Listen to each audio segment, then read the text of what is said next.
اور حضرت موسیٰ علیہ السلام ان تمام چیزوں سے تنگ تھے۔ آپ علیہ السلام سے یہ سب کچھ نہ دیکھا جاتا۔ آپ علیہ السلام نے فرعون اور اس کی قوم کے خلاف مخالفت شروع کر دی، اور مخالفت میں بھی علان کی تو فرعون اور اس کی قوم کے لوگ آپ علیہ السلام کے جانی دشمن ہو گئے۔ آپ علیہ السلام نے اپنی ماں کی خدمت میں سلام عمر بن کہا اور محل کی عیش و عشرت کو ٹھکرا کر جنگلوں میں چلے گئے اور وہاں ہی کہیں ڈیرا لگا لیا۔ ایک دن دوپہر کے وقت جب تمام کولا کلول کر رہے تھے، حضرت موسیٰ علیہ السلام شہر میں داخل ہوئے تو دیکھا کہ ایک اسرائیلی اور قبطی آپس میں جھگڑ رہے ہیں۔ اسرائیلی نے آپ علیہ السلام کو مدد کے لیے پکارا تو اس نے کہا، آپ علیہ السلام اس قبطی کو مکہ مارا۔ اس وقت آپ علیہ السلام کی عمر بھی کوئی 12 برس تھی۔ مکہ لگنے سے وہ قبطی وہیں مر گیا۔ آپ علیہ السلام نے اسرائیلی کی مدد اس لیے کی کہ اللہ تعالیٰ نے آپ علیہ السلام کو بنی اسرائیل ہی کے لیے پیغمبر بنانا تھا اور ان کی محبت آپ علیہ السلام کے دل میں ڈال دی تھی۔ قبطی کی قتل کی خبر پورے شہر میں آگ کی طرح پھیل گئی۔ پہلے جتنے بھی انبیاء کرام آئے وہ مخصوص قوم اور مخصوص وقت کے لیے نبی بن کر آئے، لیکن نبی آخر زمان حضرت محمد صلی اللہ علیہ وآلہ وسلم تمام کائنات کے لیے اور تمام وقت کے لیے نبی بن کر آئے۔ قبطی کے قتل کی خبر جب فرعون کے دربار میں پہنچی تو فرعون نے حکم دیا کہ موسیٰ علیہ السلام کو پکڑ لاؤ اور گواہوں کو بھی، تاکہ کوئی مناسب فیصلہ کر سکے۔ ادھر موسیٰ علیہ السلام پریشان تھے کہ نہ جانے قبطی والے واقعے کیا نتیجہ ہوگا۔ فرعون کے سپاہی آپ علیہ السلام کو دن رات تلاش کرتے رہے، لیکن آپ علیہ السلام نہیں ملے۔ ایک دن اس واقعہ سے متعلق معلومات کے لیے آپ علیہ السلام دوپہر کو اپنے شہر میں داخل ہوئے تو آپ علیہ السلام نے دیکھا کہ وہی اسرائیلی اور ایک قبطی اور جھگڑ رہا ہے، اور اس نے دوبارہ آپ علیہ السلام کو مدد کے لیے پکارا۔ آپ علیہ السلام وہاں تشریف لے گئے تو قبطی نے کہا، اے موسیٰ علیہ السلام، تو مجھے بھی اسی طرح مار ڈالے گا جس طرح تُونے لوگوں میں اصلاح والا گمان ہوا ہے۔ آپ علیہ السلام نے اس اسرائیلی کو ڈانٹا کہ تو ہر روز کسی نہ کسی سے جھگڑ رہا ہوتا ہے۔ ابھی یہ باتیں چل ہی رہی تھی کہ شہر کے کنارے سے ایک نوجوان دوڑتا ہوا آیا اور آپ علیہ السلام کے پاس کہنے لگا کہ موسیٰ علیہ السلام آپ ہجرت کر کے کہیں دور چلے جائیں، فرعون نے آپ علیہ السلام کے قتل کا حکم جاری کر دیا ہے۔ حضرت موسیٰ علیہ السلام نے اس لڑکے کی بات سنی تو پریشان ہو گئے۔ یہ لڑکا آپ علیہ السلام کے چچا کا بیٹا تھا اور اس کا نام شمون تھا۔ کہا جاتا ہے یہ موسیٰ علیہ السلام پر ایمان لے آیا تھا اور آپ علیہ السلام کا بڑا خیر خواہ تھا۔ حضرت موسیٰ علیہ السلام شہر سے نکلے اور واپس جنگل میں اپنے ٹھکانے پر چلے گئے۔ وہاں جا کر آپ علیہ السلام نے یہ دعا مانگی، اے میرے رب کریم، مجھے ظالموں سے بچا لے۔ اور پھر آپ علیہ السلام نے مدین کی طرف ہجرت کی اور مدین چلے گئے۔ حضرت موسیٰ علیہ السلام ہجرت کر کے مدین چلے گئے اور آپ علیہ السلام پانی کے ایک کنویں پر تشریف لے گئے تاکہ پانی وغیرہ پی کر اپنی تھکاوٹ دور کریں۔ آپ علیہ السلام نے دیکھا کہ کنویں کے پاس 2 بچیاں کھڑی لوگوں کو بڑے معصومانہ انداز میں دیکھ رہی ہیں۔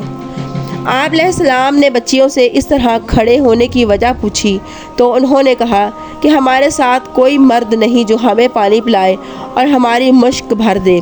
ہم ہجوم کے ختم ہونے کا انتظار کر رہی ہیں۔ حضرت موسیٰ علیہ السلام آگے بڑھے اور کنویں سے ڈول پانی نکال کر ان کی مشق بھی بھری اور انہیں پانی بھی پلایا۔ پھر آپ علیہ السلام ایک چشمے کی طرف بڑھے تاکہ وہاں اپنے چہرے اور سر مبارک کو دھو کر سفر کی تھکاوٹ کو اتار لیں۔ آپ علیہ السلام نے وہاں بھی ان بچیوں کو دیکھا کہ وہ پہلے طرح کھڑی ہیں۔ آپ علیہ السلام نے ان سے پوچھا تو کہنے لگی، یہاں ہم اپنی بکریوں کے ریوڑ کو پانی پلانے آئی ہیں اور ہجوم بہت ہے، جب ہجوم کم ہوگا تو ہم اپنے ریوڑ کو پانی پلا لیں گی۔ آپ علیہ السلام نے سوچا اس طرح تو ان بچیوں کو رات یہیں پڑ جائے گی۔ آپ علیہ السلام نے آگے بڑھ کر ان بچیوں کے ریوڑ کو پانی پلایا اور گھر کی طرف روانہ کر دیا۔ بچیاں آپ علیہ السلام کے حسن سلوک سے بہت متاثر ہوئیں۔ دونوں بیٹیاں حضرت شعیب علیہ السلام کی بیٹیاں تھیں اور حضرت شعیب علیہ السلام بوڑھے ہو چکے تھے، اس وجہ سے وہ سارے کام دونوں خود کرتی تھی۔ جب روزانہ کے معمول سے پہلے ہی گھر آ گئیں تو والد گرامی نے پوچھا، آج کیا معاملہ ہے؟ خوش بھی ہو اور شام سے پہلے ہی لوٹ آئی ہو؟ دونوں نے کہا، ابا جان، شعیب علیہ السلام کی بارگاہ میں عرض کیا، ابا جان، آج ایک بہت ہی نیک نوجوان نے ہماری مدد کی، ہماری مشق بھی اس نے بھری اور ریوڑ کو پانی بھی پلا دیا، اسی لیے ہم جلدی واپس لوٹ آئیں۔ حضرت شعیب علیہ السلام بھی اللہ کے پیغمبر تھے۔ آپ علیہ السلام نے نگاہ نبوت سے موسیٰ علیہ السلام کی حقیقت کو بھانپ لیا اور اپنی بیٹیوں کو حکم دیا کہ جاؤ اور اس نوجوان کو بلا لاؤ۔ دونوں بہنیں گھر سے نکلی اور آخر آپ علیہ السلام کو تلاش کرتی کرتی آپ علیہ السلام کے پاس پہنچ گئی اور عرض کیا، ہمارے ابا جان آپ علیہ السلام کو بلا رہے ہیں اور ہم آپ کو ساتھ لے کر جائیں گی۔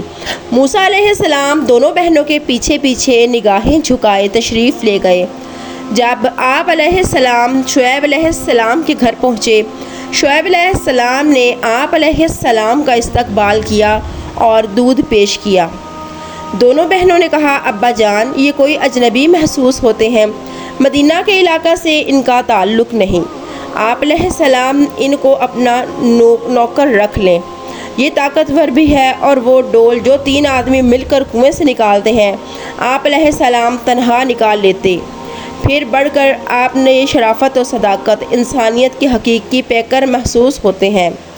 حضرت شعیب علیہ السلام نے آپ علیہ السلام سے کہا، اگر آپ 8-10 سال تک یہاں رہ کر میری خدمت کرو تو میں تمہیں مال و متاع بھی دوں گا اور اپنی ایک بیٹی بھی تیرے نکاح میں دوں گا۔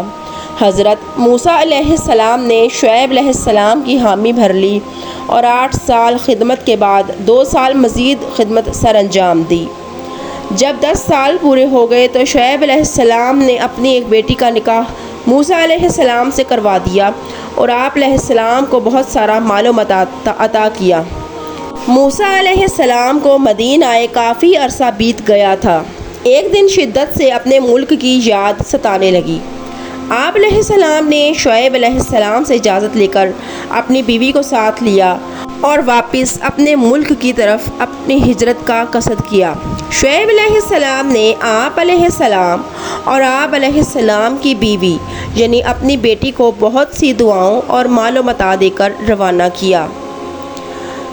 حضرت موسیٰ علیہ السلام سفر جاری رکھے ہوئے تھے کہ امر الہی سے راستہ بھلا دیا گیا۔ اس طرح آپ علیہ السلام وادی طور سینا میں داخل ہو گئے۔ آپ علیہ السلام اس تلاش میں تھے کہ کوئی ایسا شخص ملے جو ہماری صحیح رہنمائی کرے۔ نیز آپ علیہ السلام کسی آبادی کی تلاش میں تھے یہاں رات گزاری جا سکے۔ رات کی تاریکی بھی آہستہ آہستہ اپنا دامن پھیلا رہی تھی۔ اس وقت آپ علیہ السلام کو کوہ طور کے پہاڑ پر آگ روشن دکھائی دی۔ آپ علیہ السلام نے کجاوے اتارے اور وہیں پڑاؤ ڈالا، اپنی بیوی کو وہاں ٹھہرنے کا حکم دیا اور کہا، میں جا کر دیکھتا ہوں کہ آگ کا الاؤ روشن معلوم ہوتا ہے، تمہارے لیے کچھ آگ لے آؤں تاکہ رات کی سردی ہمیں نہ ستائے۔ یہ کہہ کر آپ علیہ السلام آگ کی جانب چل دیے۔ حضرت موسیٰ علیہ السلام تیز تیز قدموں کے ساتھ آگ کی جانب بڑھتے رہے۔ اس طرح آپ علیہ السلام کوہ طور پر پہنچ گئے۔ اچانک آپ علیہ السلام کو ایک درخت سے آواز آئی، اے موسیٰ علیہ السلام، بے شک میں ہی ہوں اللہ جو رب العالمین ہوں۔ حضرت موسیٰ علیہ السلام نے جیسے ہی آواز سنی تو آپ رک گئے اور کچھ خوف زدہ ہوئے۔ اللہ نے فرمایا، اے موسیٰ علیہ السلام، یہ آپ کے ہاتھ میں کیا ہے؟ حضرت موسیٰ علیہ السلام نے نہایت ادب سے عرض کیا، اے میرے رب، یہ میرا عصا ہے، میں اس سے ٹیک لگاتا ہوں اور اپنی بکریوں کو اس سے چراتا ہوں، اس کے علاوہ اس کے بہت فائدے ہیں۔ وادی طور سینا میں اللہ تعالیٰ نے موسیٰ علیہ السلام کو حکم دیا، اے موسیٰ، تم اپنا عصا وہیں پھینک دو۔ موسیٰ علیہ السلام نے حکم الہی کے مطابق اپنا عصا زمین پر پھینک دیا۔ موسیٰ علیہ السلام کے عصا پھینکتے ہی سانپ میں تبدیل ہو گیا اور موسیٰ علیہ السلام کے دیکھتے دیکھتے وہ سانپ ایک بڑا اژدہا بن گیا۔ موسیٰ علیہ السلام نے اژدہا کو دیکھا تو ڈر گئے اور بھاگنے کی ترکیب سوچی، لیکن رب تعالیٰ نے فرمایا، ڈرو نہیں موسیٰ، جنہیں رسول بنایا جاتا ہے وہ ڈرا نہیں کرتے۔ جو اللہ تعالیٰ نے موسیٰ علیہ السلام کو نبوت عطا فرمائی اور اپنے رسولوں میں شامل کر دیا۔ اس طرح موسیٰ علیہ السلام کا خوف بھی ختم ہو گیا اور حضرت موسیٰ علیہ السلام کو نبوت کا یہ پہلا معجزہ ملا۔ پھر رب کائنات قادر و قدیر نے موسیٰ علیہ السلام کو حکم دیا، اے موسیٰ علیہ السلام اپنے دائیں ہاتھ کو بائیں بازو کے نیچے دبائیے۔ آپ علیہ السلام نے جب ہاتھ باہر نکالا تو اس ہاتھ کو بہت روشن پایا۔ اس طرح موسیٰ علیہ السلام کو اللہ تعالیٰ کی طرف سے دوسرے معجزے کی عطا ہوئی۔ حکم دیا گیا کہ ان معجزات کے ساتھ فرعون کے دربار میں جاؤ اور اسے حق کی دعوت دو۔ جب اللہ تعالیٰ نے موسیٰ علیہ السلام کو حکم دیا کہ فرعون کے دربار میں جاؤ اور اسے دین حق کی دعوت دو، تو موسیٰ علیہ السلام نے فرعون کے دربار میں جانے سے پہلے اللہ تعالیٰ سے یہ دعا کی کہ اے میرے رب، میرے سینے کو کھول دے اور میرے معاملے کو آسان فرما اور میری زندگی کی گرہ کھول دے تاکہ وہ میری بات سمجھیں اور مجھے بہترین وزیر عطا فرما۔ اس دعا کی وجہ یہ تھی کہ بچپن میں جب فرعون کو آپ علیہ السلام نے تھپڑ مارا تھا، اس طرح آپ علیہ السلام کی آزمائش کے لیے 2 تشت آپ علیہ السلام کے سامنے رکھے، ایک ہیروں سے بھرا ہوا اور ایک دہکتے کوئلوں سے بھرا ہوا تھا۔ آپ نے کہا کہ اگر آپ علیہ السلام نے ہیروں کے تشت میں ہاتھ ڈالا تو آپ علیہ السلام ہی وہ نبی ہوں گے جو میری سلطنت کو ختم کریں گے، اور اگر آپ علیہ السلام نے دہکتے کوئلے اٹھائے تو آپ علیہ السلام وہ نہیں۔ پہلی صورت میں اس نے آپ علیہ السلام کو قتل کر دینا تھا۔ آپ علیہ السلام تو ہیروں کے تشت کی جانب ہاتھ بڑھا رہے تھے، لیکن اللہ تعالیٰ کے حکم سے جبریل علیہ السلام نے آپ علیہ السلام کے ہاتھ میں جلتا سرخ کوئلہ پکڑا کر آپ علیہ السلام کے منہ میں ڈال دیا، جس سے آپ علیہ السلام کی زبان میں لعنت پیدا ہو گئی۔ اسی لعنت کو ختم کرنے کے لیے آپ علیہ السلام نے اوپر والی دعا مانگی اور وہ لعنت ختم ہو گئی۔ دوسری دعا کہ یا اللہ مجھے بہترین وزیر عطا فرما۔ آپ علیہ السلام کی یہ دعا قبول ہو گئی اور اللہ تعالیٰ نے آپ علیہ السلام کو آپ علیہ السلام کا بھائی ہارون بطور وزیر عطا فرمایا۔ حضرت ہارون آپ علیہ السلام کے بھائی تھے اور آپ علیہ السلام کی پیدائش بھی فتنہ فرعونیت کے زمانہ میں ہوئی، لیکن اس دن پیدا ہوئے جس دن بچوں کو قتل نہیں کیا جاتا تھا، کیونکہ فرعون نے حکم کی التجا پر حکم دیا ایک دن بچے قتل کرنا ہے اور دوسرے دن چھوڑ دینا ہے۔ حضرت موسیٰ علیہ السلام نے اپنے بھائی اور وزیر ہارون علیہ السلام کو ساتھ لیا اور فرعون کے دربار میں چلے گئے۔ حضرت موسیٰ علیہ السلام فرعون کے دربار میں پہنچے اور اسے اپنے نبی ہونے کا بتایا، تو اس نے کہا تیرے پاس کیا دلیل ہے کہ تو ہی نبی ہے؟ تو حضرت موسیٰ علیہ السلام نے دونوں معجزات دکھائے، لیکن فرعون کی عقل پر پردہ تھا، اسے کچھ سمجھ نہ آیا۔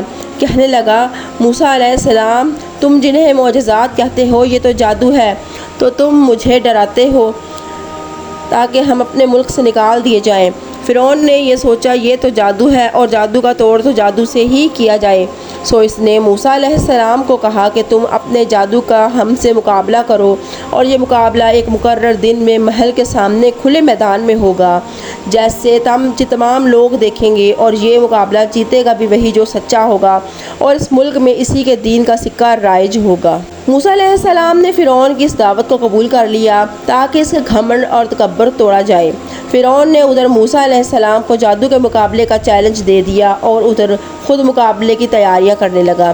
فرعون نے دور دراز ملکوں کے بادشاہوں سے رابطے قائم کیے اور ان سے ان کے ملکوں کے ماہر جادوگر منگوائے۔ اسی طرح فرعون نے کوئی 1 لاکھ سے زیادہ دوسرے ملکوں کے مسلم جادوگر اکٹھے کر لیے اور ان کو کہا تم نے ہر حال میں مقابلہ جیتنا ہے، اگر تم مقابلہ جیت گئے تو میں تم میں سے ہر ایک کو انعام و اکرام سے نوازوں گا۔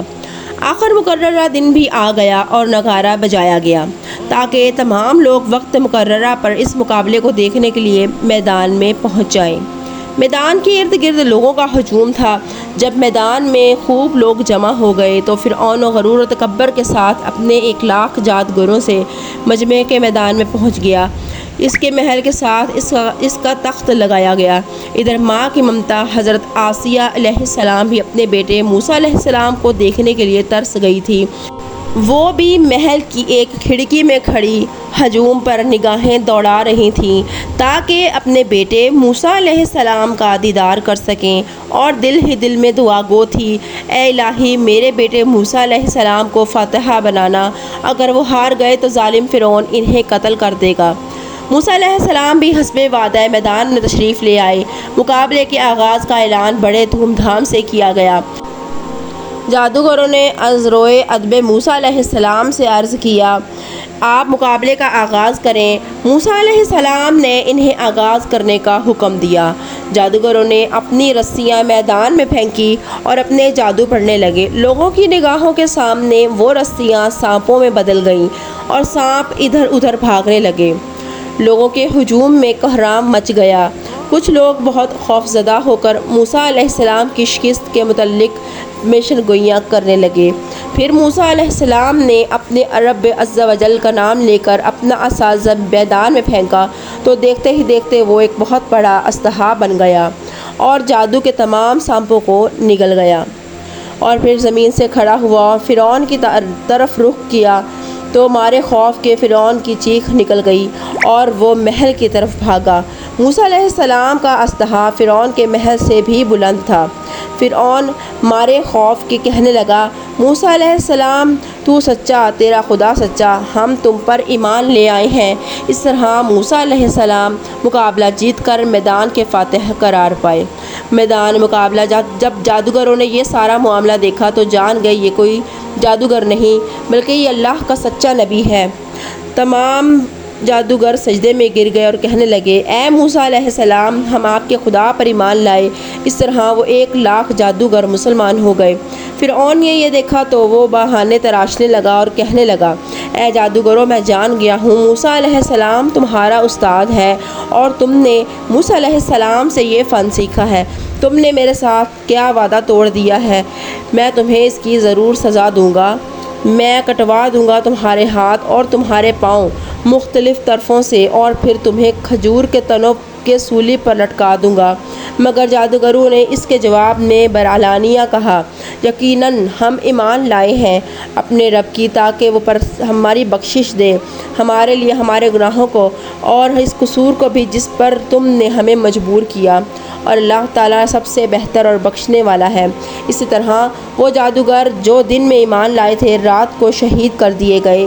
موسیٰ علیہ السلام سے محبت کرنے والی ماں فرعون کی بیوی کو بھی یہ شہادت حاصل ہوئی کہ بچپن میں 12 سال تک آپ علیہ السلام کی پرورش کی اور ایک ماں کی طرح آپ علیہ السلام سے بہت پیار کرتی تھیں اور ان کی اپنی کوئی اولاد نہ تھی۔ مقابلے والے دن وہ محل میں ایک کھڑکی سے یہ سارا معاملہ دیکھ رہی تھیں۔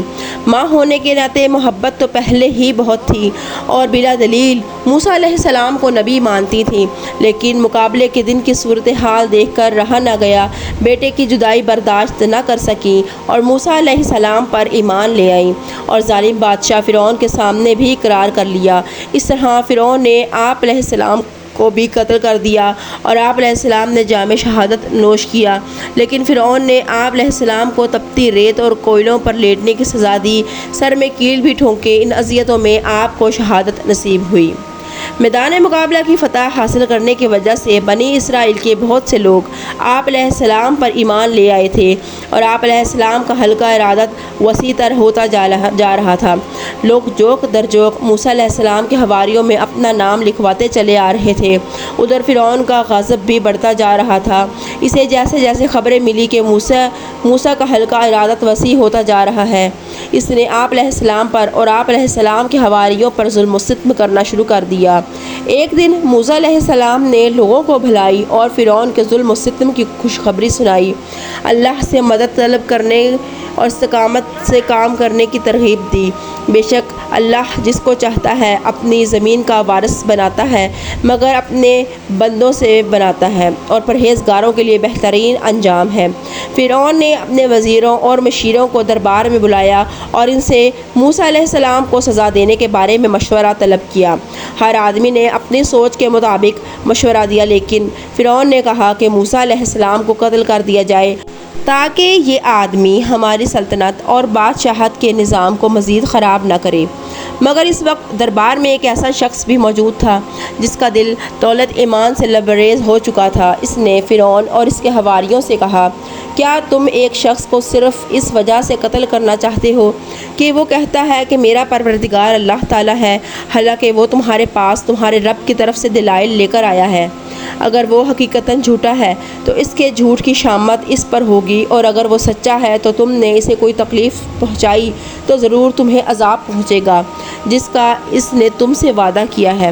بے شک اللہ تعالیٰ حد سے بڑھنے والوں اور جھوٹ بولنے والوں کو ہدایت نہیں کرتا۔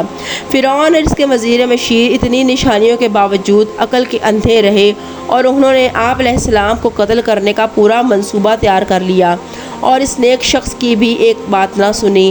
یہی نہیں، موسیٰ علیہ السلام کی قوم بنی اسرائیل پر مظالم کا بھی اضافہ کر دیا۔ ادھر فرعون کے محل میں بڑی رازداری سے موسیٰ علیہ السلام کے قتل کی سازش طے ہوئی اور بنی اسرائیل پر ظلم و ستم کی مشق تیز کر دی گئی۔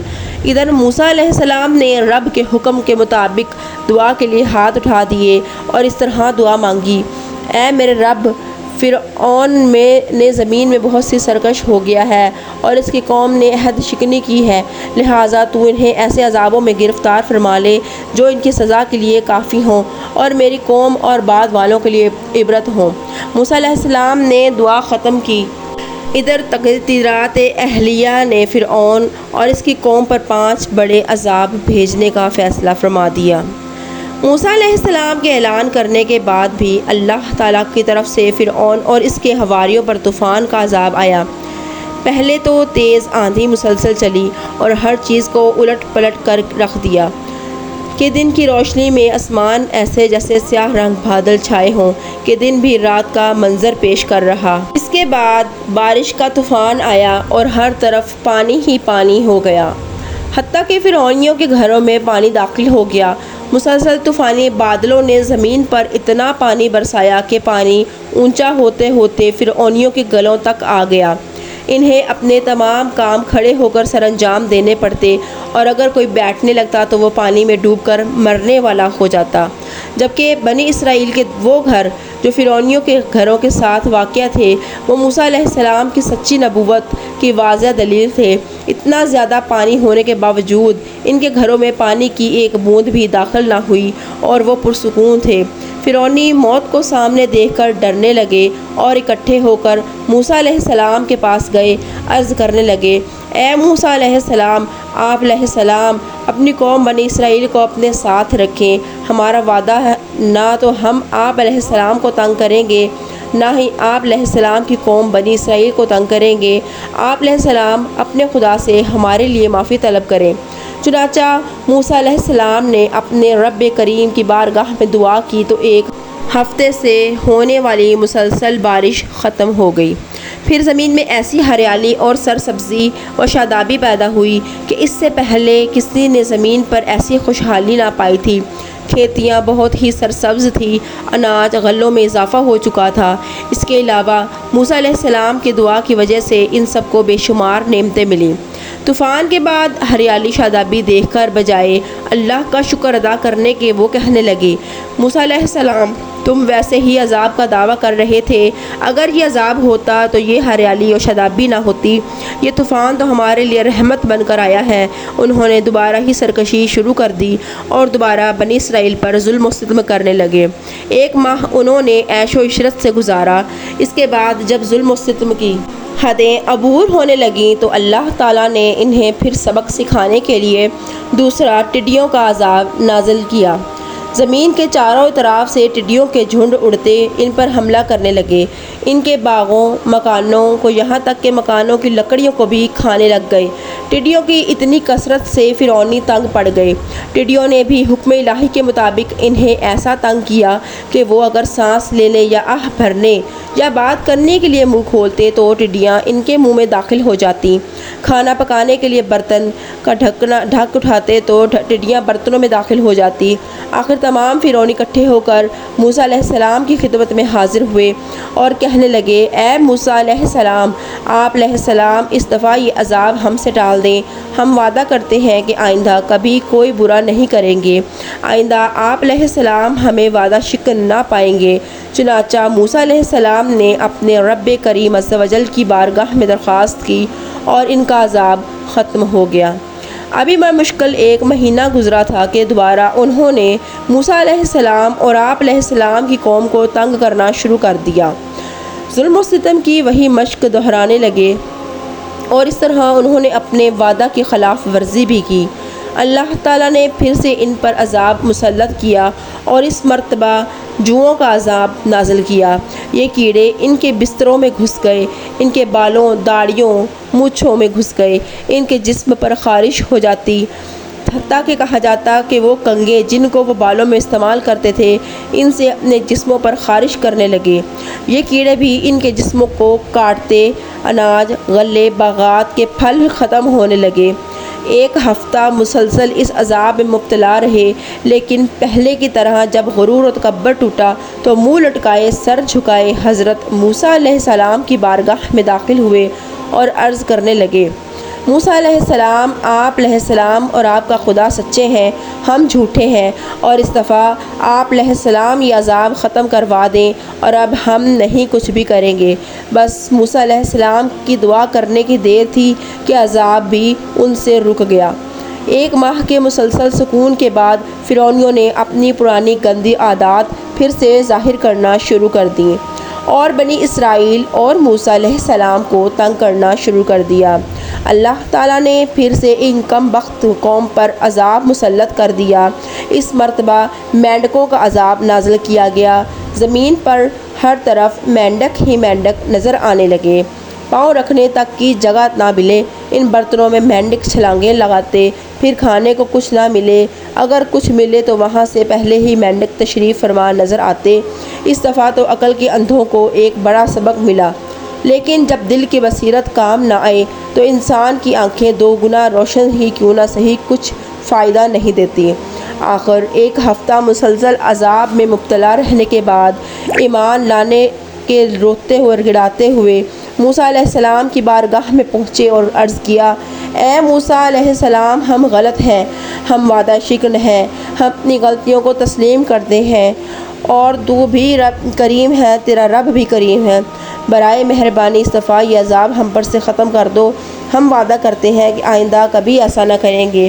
موسیٰ علیہ السلام نے اپنے رب کریم سے دعا مانگی اور ان پر سے عذاب ڈال دیا، لیکن بجائے ہدایت عبرت حاصل کرنے کے 1 ماہ گزر جانے کے بعد انہوں نے پھر سے اپنی حرکات شروع کر دی اور پھر سے بنی اسرائیل کو تنگ کرنے لگے۔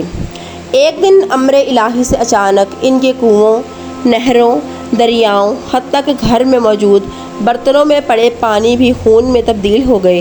یہ عذاب تو سب سے عجیب اور شدید قسم کا عذاب تھا۔ تمام قوم اکٹھی ہو کر اپنے بادشاہ فرعون کے پاس گئی اور فرعون سے فریاد کی کہ تو خدائی کا دعویٰ کرتا ہے، چل ہماری اس مصیبت کو ختم کر، اب ہم موسیٰ علیہ السلام کے پاس نہیں جائیں گے۔ اگر تو سچا ہے تو اس عذاب کو ختم کر جو موسیٰ علیہ السلام کے خدا نے بھیجا ہے۔ حقیقت تو یہ تھی کہ فرعون پر کئی دفعہ موسیٰ علیہ السلام کی سچی نبوت نمایاں ہو چکی تھی اور اسے تو موسیٰ علیہ السلام کی سچی نبوت پر یقین بھی آ چکا تھا، لیکن کم بخت کرتا تھا کیا اگر موسیٰ علیہ السلام پر ایمان لاتا تو اپنی بادشاہت سے ہاتھ دھونے پڑتے، اپنی خدائی کے دعوے پر جھوٹا پڑتا اور عزت ختم ہو جاتی۔ قوم کی بات سن کر فرعون اس حقیقت کی وجہ سے بہانے تراشنے لگا اور کہنے لگا: موسیٰ علیہ السلام تو بہت بڑا جادوگر ہے، یہ اس کی نظر بندی ہے۔ قوم نے کہا کہ بادشاہ یہ کیسی نظر بندی ہے؟ کہاں کی نظر بندی ہے؟ ہمارے تو گھروں کے برتنوں میں جو پانی پڑا تھا وہ بھی خون میں تبدیل ہو چکا ہے۔ فرعون نے کہا: تم اس طرح کرو، جس برتن سے مسلمان پانی نکالتے ہیں اسی برتن سے پانی نکالو، جس کنویں سے وہ پانی نکالتے ہیں اسی کنویں سے پانی نکالو۔ فرعون اپنی جانب سے یہ بھی سوچ رہا تھا کہ اب مسلمان موسیٰ علیہ السلام کے ماننے والے بنی اسرائیل تنگ پڑیں گے اور اس طرح میری بادشاہت بھی برقرار رہے گی۔ خداوند کا کچھ کرنا ایسا ہوا کہ جب قوم والوں نے ایسا کیا تو کنواں بھی وہی ہوتا اور برتن بھی وہی، لیکن موسیٰ علیہ السلام کے ماننے والے پانی نکالتے تو صاف و شفاف پانی ہوتا، لیکن جب وہ پانی نکالتے تو پانی کی جگہ خون آتا۔ حتیٰ کہ جب انہیں پینے کے لیے پانی میسر نہ آیا تو فرعونیوں کو مجبوراً گھاس اور درختوں کے پتے، جڑیں وغیرہ کھانا پڑیں۔ جب وہ گھاس اور پتے وغیرہ کھاتے تو ان کے منہ میں جا کر وہ خون بن جاتے۔ اب تو عذاب کی شدت اور حق کی حقیقت آفتاب نصف کر چکی تھی۔ بالآخر تمام قوم پھر اکٹھی ہوئی اور روتے گڑ گڑاتے ہوئے موسیٰ علیہ السلام کی بارگاہ میں حاضر ہو کر فریاد کرنے لگی کہ اب کی دفعہ تم اپنے سچے رب سے کہو کہ وہ عذاب اٹھا لے، اس کے بعد ہم دوبارہ ایسا نہیں کریں گے کہ ہم وعدہ شکنی نہ کریں گے۔ چنانچہ موسیٰ علیہ السلام نے پھر دعا کی۔ آپ علیہ السلام کے قادر و قدیر رب نے آپ علیہ السلام کی دعا قبول فرمائی۔ قرآن مجید میں اللہ تعالیٰ نے اس تمام صورتحال کو اس طرح بیان فرمایا ہے: تو بھیجا ہم نے ان طوفان پر ٹڈی، مینڈک، خون و قتل ہے، ہم تمام جدا جدا نشانیاں، لیکن انہوں نے پھر بھی تکبر کیا۔ وہ مجرم قوم تھی اور ان پر عذاب پڑتا کہتے: اے موسیٰ، تم ہمارے لیے اپنے رب سے دعا کرو اس عہد کے سبب جو اس کا تمہارے پاس ہے، بے شک اگر تم ہم پر عذاب ہٹا دو گے تو ہم ضرور تم پر ایمان لے آئیں گے اور بنی اسرائیل کو تمہارے ساتھ کر دیں گے۔ پھر جب ہم ان سے عذاب اٹھا لیتے تو ایک مدت کے لیے جس سے انہیں پہنچنا تھا، جب ہی وہ پھر جاتے تو ہم نے ان سے بدلہ لیا اور انہیں دریا میں ڈبو دیا، اس لیے کہ ہماری آیتیں جھٹلاتے اور ان سے بے خبر تھے۔ جب بھی یہ عذاب نازل ہوئے تو صرف فرعونیوں پر نازل ہوئے۔ بنی اسرائیل ان سے محفوظ رہے، حالانکہ بنی اسرائیل بھی اسی شہر میں رہتے تھے، بلکہ فرعونیوں اور ان کے گھر آپس میں ملے جلے تھے۔ اس سے بڑھ کر بصیرت کی روشن دلیل اور کیا چاہیے تھی کہ ایک گھر میں سر سے اونچا پانی اسی زمین پر واقع دوسرے گھر میں پانی کی ایک بوند بھی نہ ہو۔ اللہ تعالی ہمیں اپنے کریم آقا حضرت محمد صلی اللہ علیہ وآلہ وسلم پر سچے دل سے ایمان لانے اور استقامت عطا فرمائے، نیز ہمیں اپنے پیارے نبی صلی اللہ علیہ وآلہ وسلم کا تابعدار بعد میں امتی بننے کی توفیق عطا فرمائے، آمین۔ جب فرعون نے موسیٰ علیہ السلام کی قوم بنی اسرائیل پر مظالم کی انتہا کر دی تو اللہ تعالیٰ نے موسیٰ علیہ السلام کو ہجرت کا حکم دیا۔ چنانچہ موسیٰ علیہ السلام نے راتوں رات ہجرت کرنے کا قصد کر لیا۔ سورج کی کرنیں واپسی کا سفر طے کر رہی تھیں اور دن بھی شام کا سفر طے کرتا کرتا رات کے آغوش میں ماخور آرام ہونے لگا۔ موسیٰ علیہ السلام نے اپنی قوم کو لیا اور رات کے سناٹے میں ہجرت کا سفر شروع کر دیا۔ ارض مقدس کی طرف قافلہ ہجرت رواں تھا۔ آخر خشکی کا سفر ختم ہو گیا۔ مصر کا آخری کنارہ دریائے نیل کی حدود کو چھو رہا تھا۔ ادھر فرعون کو خبر ملی کہ موسیٰ علیہ السلام بنی اسرائیل کو لے کر ہجرت کر چکے ہیں۔ غرور و تکبر کے پیکر نے اپنے لشکر کو تیار کیا اور جاسوسی کرتے کرتے موسیٰ علیہ السلام کے قریب جا پہنچا۔ معاملہ بڑا عجیب تھا۔ قوم کی آزمائش کا وقت دکھائی دے رہا تھا، لیکن نالائق قوم اپنے پیغمبر صادق علیہ السلام سے کہنے لگی: موسیٰ علیہ السلام، تم نے ہمیں پھنسایا ہے۔ اگر مصر میں رہتے تو بڑے سکون میں رہتے اور ابھی اپنے بستروں میں آرام کر رہے ہوتے۔ اب حال یہ ہے کہ آگے بھی موت کھڑی اور پیچھے بھی موت ہمارے سروں پر آ رہی ہے۔ جلیل القدر پیغمبر فرمانے لگے: تم گھبرا کیوں رہے ہو؟ ہمارا رب ہمارے ساتھ ہے۔ قدرت کی طرف سے موسیٰ علیہ السلام اور بنی اسرائیل کو آج اپنے بہت بڑے دشمن سے نجات ملنے والی تھی۔ جب فرعون اور اس کے لشکر پیچھا کرتے کرتے بنی اسرائیل کے قریب پہنچے تو حضرت موسیٰ علیہ السلام نے امر الہی سے اپنا عصا مبارک زمین کی سطح پر مارا تو اس سے 12 رستے بن گئے۔ چونکہ بنی اسرائیل میں 12 قبیلے تھے، آپ علیہ السلام کے ساتھ اس سفر میں تھے، تو ان کی آسانی کے لیے 12 راستوں کی زمین سمندر میں خشک ہو گئی، کیونکہ اللہ تعالیٰ نے موسیٰ علیہ السلام سے فرمایا: اے موسیٰ، عصا کی ضرب سے ان کے لیے سمندر میں خشک راستہ بنا لیجئے تاکہ تمہیں پکڑے جانے کا اندیشہ ہو، نہ ہی خوف۔ تمام قبائل نے پرسکون انداز میں سمندر کا سفر زمین کی طرح طے کیا اور دریائے نیل کے اگلے کنارے پر جا نکلے۔ ادھر فرعون اور اس کا لشکر سمندر کے پہلے کنارے پر پہنچ چکے تھے۔ فرعون نے سمندر میں خشک راستہ دیکھا تو کہنے لگا: اے میری قوم، دیکھو تم میری خدائی پر شک کرتے ہو۔ میں نے دشمن کو بآسانی پکڑنے کے لیے تمہارے لیے سمندر میں راستے بنوا دیے ہیں۔ بیوقوف لشکری اسے حقیقت میں فرعون کا کرشمہ سمجھنے لگے اور فرعون کی تابعداری کرتے ہوئے سمندر میں داخل ہو گئے۔ جب پورے کا پورا لشکر سمندر میں داخل ہو کر فرعون کے پیچھے خوشی خوشی چلتا رہا تو اللہ تعالیٰ نے سمندر کو حکم دیا کہ آپس میں مل جا، یعنی اپنی اصلی حالت پر واپس آ جا۔ سمندر حکم الہی کے مطابق اپنی اصلی حالت پر واپس آ گیا۔ ادھر ڈوبتے ہوئے فرعون ہاتھ پاؤں چلانے لگے۔ موسیٰ علیہ السلام کی قوم نے سوال کیا، اے موسیٰ علیہ السلام، یہ شور کس چیز کا آ رہا ہے؟ موسیٰ علیہ السلام نے فرمایا، یہ تمہارے اور میرے دشمن فرعون اس کے حواری ڈوب رہے ہیں اور چلا رہے ہیں، یہ اس چیز کا شور ہے۔ سمندر کی لہروں نے بھی سرکش و ظالم فرعون کو اٹھا کر جب ادھر ادھر پھینکا تو اس پر موسیٰ علیہ السلام کی حقیقت عیاں ہونے لگی۔ موت کے ڈر سے بے ساختہ پکارنے لگے، میں ایمان لاتا ہوں صرف اس خدا پر جس پر بنی اسرائیل ایمان لائے، اور میں اعلان کرتا ہوں میں بھی مسلمان ہوں، لیکن اب توبہ کا وقت گزر چکا تھا۔ اللہ تعالیٰ نے خدائی کے جھوٹے دعوے دار کی توبہ قبول نہ کی اور اس کی بدعملیوں کی سزا دی۔ اس طرح موسیٰ علیہ السلام اور ان کے حواریوں کو ان کے بڑے دشمن اور فرعون سے ہمیشہ ہمیشہ کے لیے آزادی مل گئی۔ قرآن مجید میں اس کا بیان اس طرح آیا، پھر جب آمنا سامنا ہوا دونوں گروہوں کا، موسیٰ علیہ السلام والوں نے کہا کہ ہم آپ کو انہوں نے آ لیا۔ موسیٰ علیہ السلام نے فرمایا، میرا رب میرے ساتھ ہے اور وہ مجھے ابھی راہ دیتا ہے۔ تو ہم نے موسیٰ علیہ السلام کو وحی نازل فرمائی کہ آپ اپنا عصا دریا پر ماریں۔ جب آپ علیہ السلام نے ایسا کیا تو دریا پھٹ گیا اور اس میں راستے بنا دیے گئے، اور ہم وہاں تشریف لے گئے کہ دوسروں کو، اور ہم نے موسیٰ علیہ السلام کو، آپ علیہ السلام کی قوم کو بچا لیا اور دوسروں کو ڈبو دیا۔ بے شک اس میں ضرور نشانی ہے اور ان میں اکثر مسلمان نہ تھے۔ اگر آپ کو ہماری یہ معلوماتی ویڈیو پسند آئی تو اسے لائک کریں، اس چینل کو سبسکرائب کریں اور ویڈیو کو اپنے دوستوں کے ساتھ شیئر کریں۔ شکریہ۔